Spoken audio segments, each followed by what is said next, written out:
Приветствую всех на моем канале. С вами Валентина Лыкина. Сегодня свяжем интерьерную корзину. Кстати, у меня на канале есть первая часть по вязанию подставочек. И вот эти корзинки идеально подходят к ним. Свяжите комплект в подарок или для себя, для оформления вашего интерьера.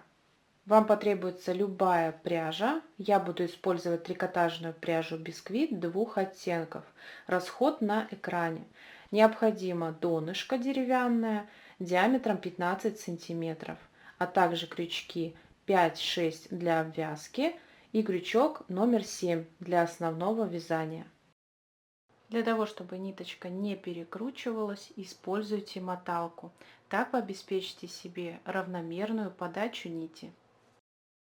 Где приобрести необходимые материалы. Ссылочку на сайт я для вас оставлю в описании под этим видео. Для заказа со скидкой пользуйтесь моим промокодом.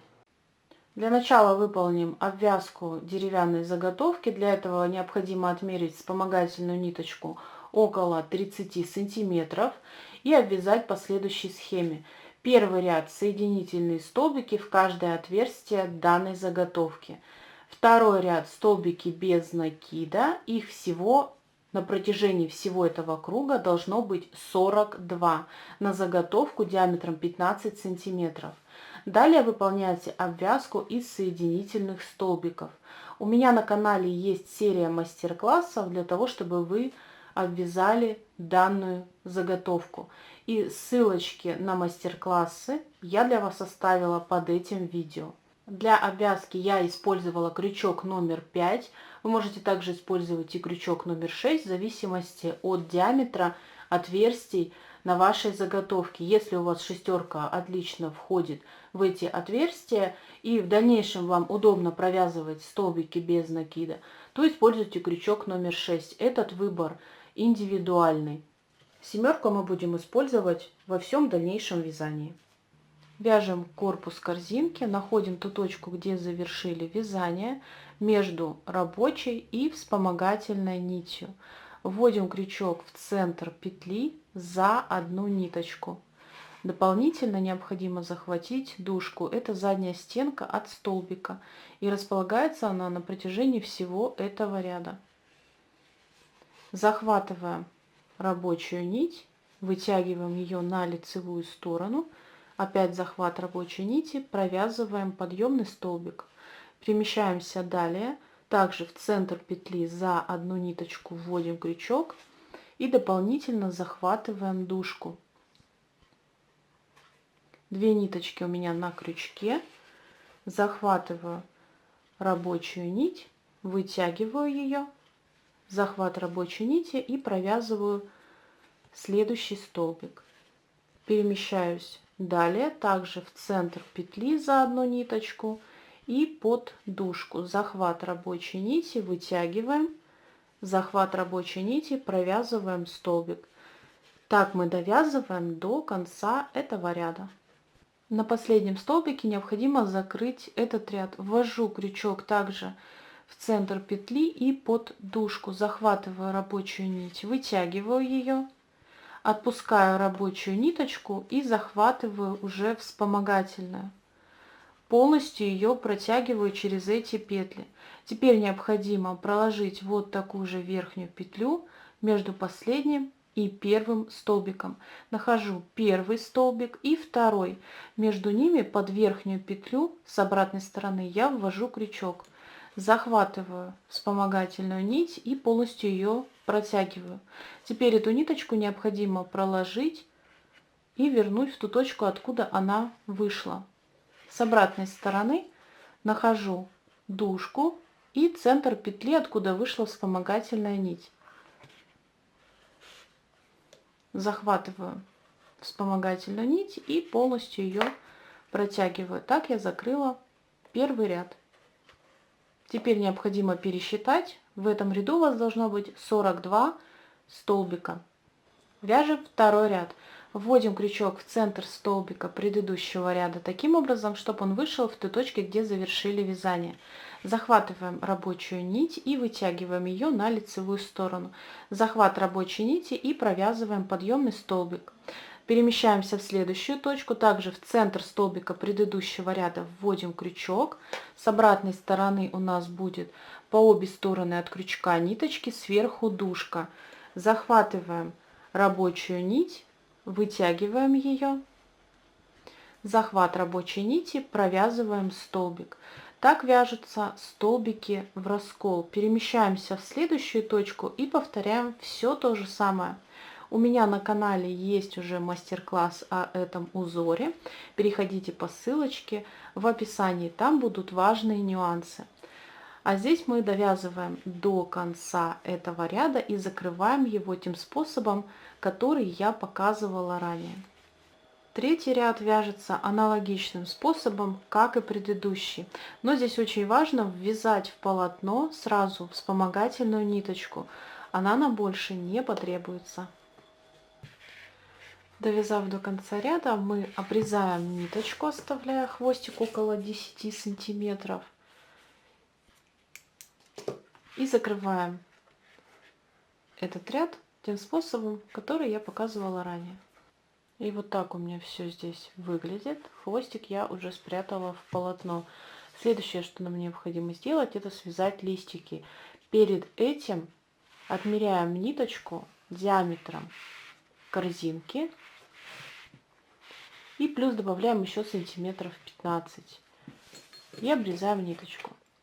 В самом начале отмеряем вспомогательную ниточку около 20 сантиметров. Складываем ее пополам изнаночной стороной вовнутрь. Получаем вот такую петлю. Вводим крючок в центр столбика предыдущего ряда, будто бы в раскол. Захватываем петлю, протягиваем ее на лицевую сторону, перекидываем вспомогательную ниточку вправо и с помощью рабочей будем вязать. Захват рабочей нити, провязываем подъемный столбик. Далее к нему необходимо набрать цепочку из 5 воздушных петель. Я накидываю рабочую нить на крючок и провязываю через рабочую петлю на крючке. Так я провязала первую воздушную петлю. Опять накидываю на крючок рабочую нить и провязываю уже вторую воздушную петлю. Так я провязываю третью, четвертую и пятую воздушную петлю. Набранную цепочку необходимо присоединить к корзине. От провязанного столбика отступаю первый, второй и в третий я ввожу крючок, также в центр столбика. Захватываю рабочую нить, вытягиваю, опять захват рабочей нити, провязываю столбик. Теперь мне необходимо выполнить такую же арку. В арке у меня всегда 5 воздушных петель. Я набираю 5 воздушных петель. Первая, вторая, третья, четвертая и пятая воздушная петля. Теперь необходимо цепочку присоединить также к основанию. Отступаем от провязанного столбика. Первый столбик основания, второй и в третий ввожу крючок также в центр. Захватываю рабочую ниточку и провязываю столбик. Вот такие арки получаются. Таким способом мы вяжем до конца этого ряда, останавливаясь на последней арке. Последнюю арку вяжем следующим образом. Делаем 3 воздушные петли. Первая, вторая и третья воздушная петля. Отпускаем рабочую нить и подхватываем вспомогательную. Провязываем четвертую воздушную петлю. И для того, чтобы провязать пятую и на ней закрыть ряд, мы вытягиваем вспомогательную нить полностью и разворачиваем вот таким образом изнаночной стороной к себе. Находим первую арку, подъемный столбик, первая воздушная петля. Под нее вводим крючок за 2 ниточки. С обратной стороны у вас останется одна. Захватываем вспомогательную ниточку и протягиваем через эту воздушную петлю.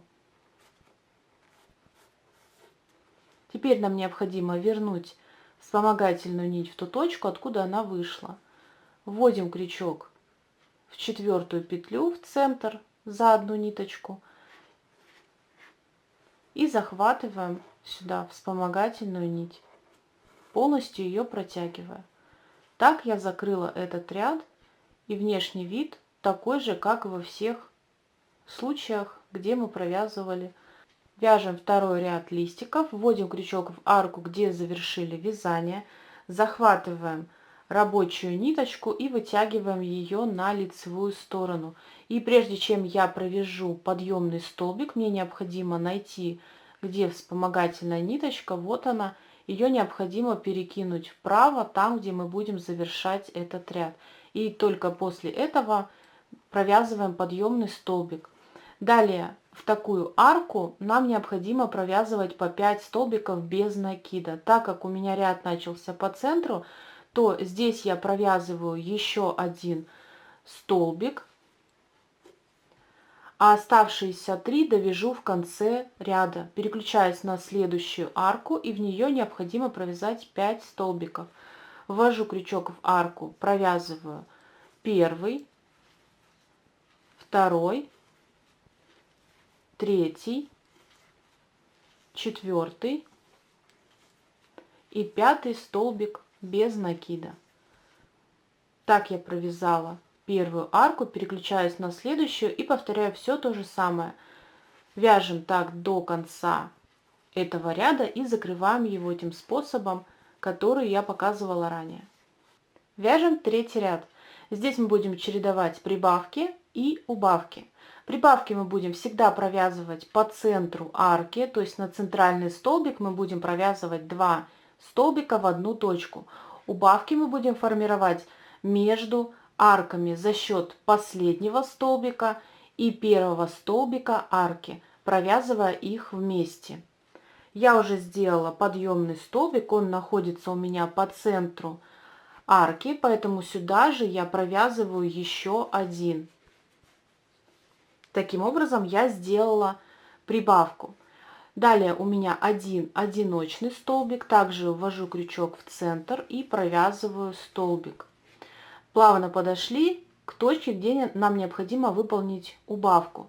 Я нахожу последний столбик в этой арке, ввожу в центр, захватываю рабочую нить, вытягиваю. Переключаюсь на следующую арку, ввожу крючок в первый столбик, захватываю рабочую нить, вытягиваю. Таким образом у меня на крючке рабочая петля и 2 вытянутые. Я захватываю рабочую нить и провязываю через все. Так я выполнила убавку. Следующая у нас прибавка по центру арки. У меня остается довязать один одиночный столбик. Я подошла к центральному столбику арки и сюда провязываю в одну точку 2 столбика. Провязываю первый и сюда же провязываю второй. Так я выполнила прибавку.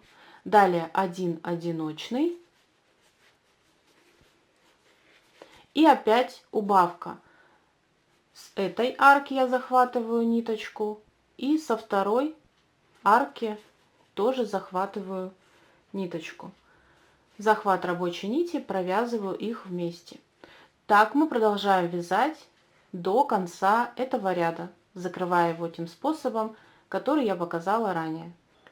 В 4-м ряду нам пригодится ниточка, которую мы оставляли в самом начале. Ее необходимо растянуть, либо отпарить для того, чтобы она вытянулась и уже больше не растягивалась. Ее мы будем ввязывать в 4-м ряду.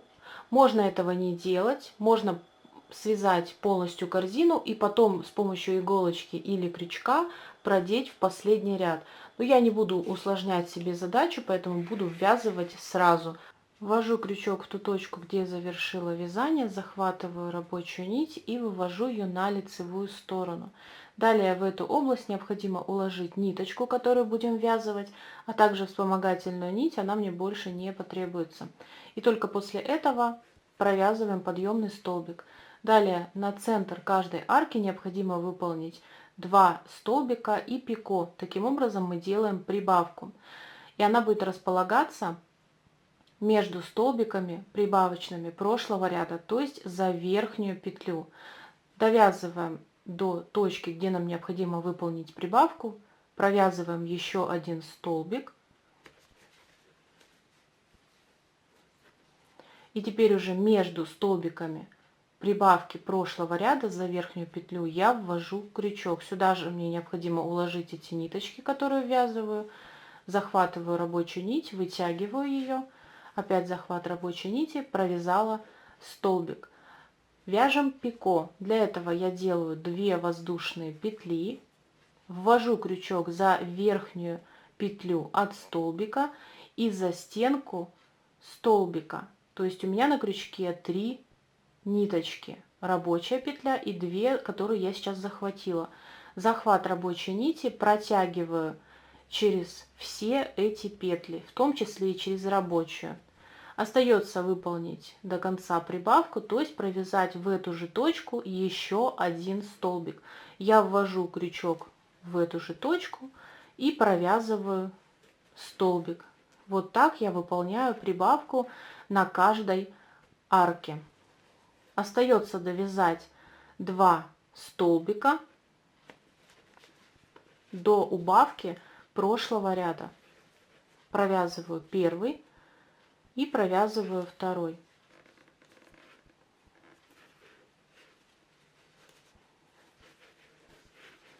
В этой области мне необходимо выполнить соединительный столбик.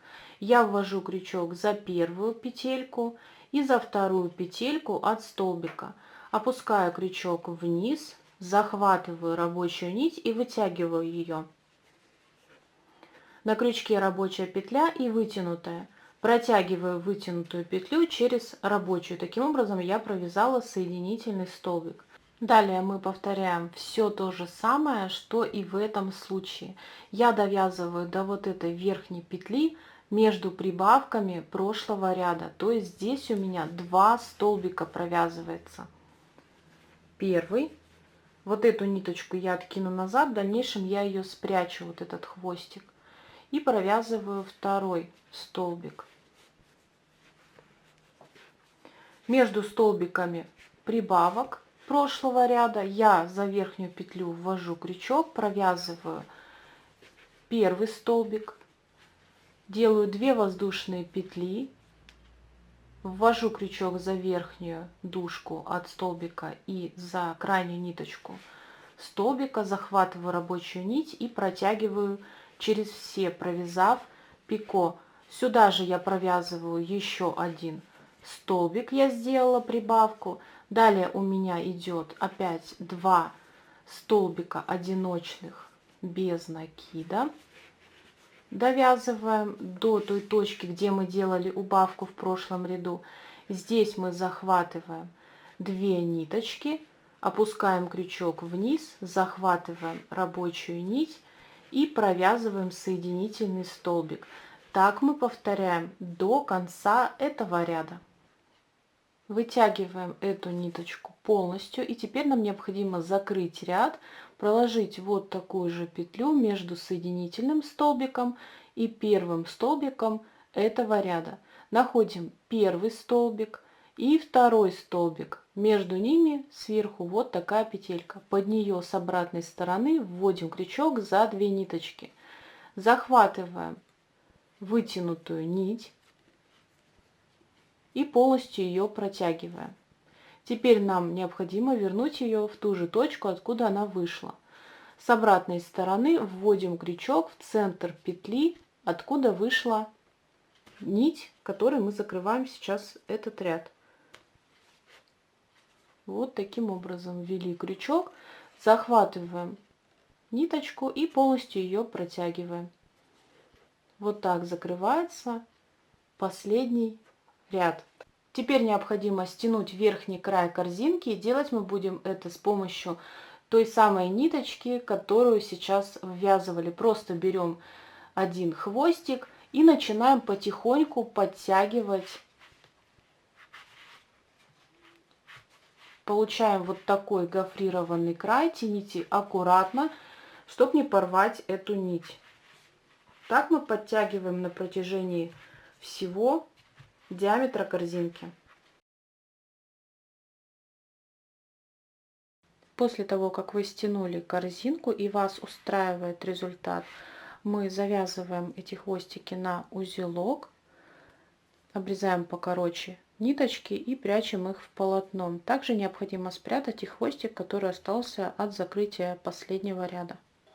И вот такая корзиночка получилась. Я уверена, и вы справились с поставленной задачей. Присылайте ваши готовые работы. Мне интересно посмотреть, что у вас получилось и какие цветовые сочетания вы для себя выбрали. Благодарю за ваше внимание. Всем пока-пока!